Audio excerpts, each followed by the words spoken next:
America అధ్యక్షుడు ట్రంప్‌ని గద్దెదించడానికి అప్పట్లో జరిగిన సీరియస్ ప్రయత్నాలలో జరిగిన వ్యవహారమే ఇప్పుడు ఇండియా మీద జరుగుతున్నట్టుంది. అప్పట్లో ట్రంప్‌కి సంబంధించిన ఫేస్‌బుక్కు, ఇన్‌స్టా, ట్విట్టర్ అన్ని అకౌంట్సు బ్లాక్ చేసుకొచ్చారు గదా! ఇప్పుడు అట్లాంటి కసి, అట్లాంటి వ్యతిరేకతని ఆర్ఎస్ఎస్ చీఫ్ మీద చూపెడుతున్నారు. మళ్ళీ ట్రంపు ఆ నిరసనల నుంచి అప్పుడు ఓడితే ఆ తర్వాత అత్యంత బలంగా వచ్చాడు అన్నది ఇక్కడ గుర్తుపెట్టుకోవాలి. రేపు ఇక్కడ ఏమవుతుందో తెలియదు. ఆర్ఎస్ఎస్ చీఫ్ మోహన్ జీ భగవత్కి సంబంధించి American Hindus for engagement and dialogue AHEAD అనే టీము ఏదైతే ఆర్ఎస్ఎస్ చీఫ్ మోహన్ భగవత్ కార్యక్రమాన్ని అక్కడ ఏర్పాటు చేసింది. దానికి సంబంధించి ఒక సోషల్ మీడియా ప్లాట్ఫామ్ ట్విట్టర్లో ఒక ఖాతా కూడా పెట్టింది. దాంట్లో అందరూ ఫాలో అవుతున్నారు. దాన్ని ఎక్స్ నిలిపేసింది. అది విచిత్రం. అంటే ట్విట్టర్ నిలిపేసింది అనమాట.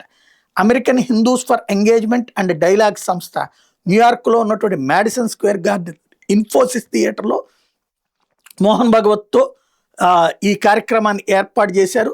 5,000 మంది హాజరవుతున్నారు. రేపే జరగబోతున్నటువంటి కార్యక్రమం 29వ తారీఖున దాదాపు 5,000 మంది. ఇందులో మోహన్ భగవత్ పర్యటన అక్కడ న్యూయార్క్ మేయర్తో పాటు కొన్ని ముస్లిం సంఘాలు వ్యతిరేకించడం, ఈ కార్యక్రమానికి అమెరికాకు చెందిన పలు సెలబ్రిటీలు మాత్రం మద్దతు తెలపడం, ఇది బహిరంగ స్వేచ్ఛ, చర్చ, పరస్పర గౌరవం అనే స్ఫూర్తితో జరుగుతున్న కార్యక్రమం ఆర్ఎస్ఎస్ వ్యాఖ్యానించడం, అన్ని వర్గాల వాళ్ళు, విభిన్న సంస్కృత వాళ్ళు, బహుముఖ విశ్వాసం కల వారు ఎవరైనా ఈ కార్యక్రమానికి హాజరు కావచ్చని ఆర్ఎస్ఎస్ స్పష్టం చేసిన నేపథ్యంలో తమ సంస్థ సిద్ధాంతాలను అర్థం చేసుకునేందుకు కూడా ఈ కార్యక్రమం ఉపయోగపడుతుందని చెప్పింది.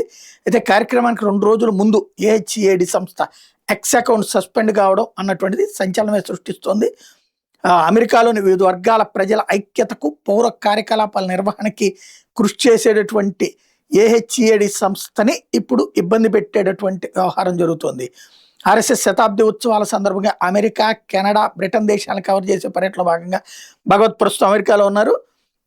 అక్కడ నమోదైనటువంటి 501(c)(3 లాభాపేక్ష లేని సంస్థ ఈ బహుళ సాంస్కృతిక మత సామరస్య కార్యక్రమానికి మద్దతు ఇస్తున్న 200కు పైగా సంస్థలో ఒకటైనటువంటి AHEAD నిలిపేసినటువంటి తమ హ్యాండిల్ని రిస్టోర్ చేయమని చెప్పి ఎక్స్కి విజ్ఞప్తి చేసింది. ఏం జరుగుతుందో చూడాలి.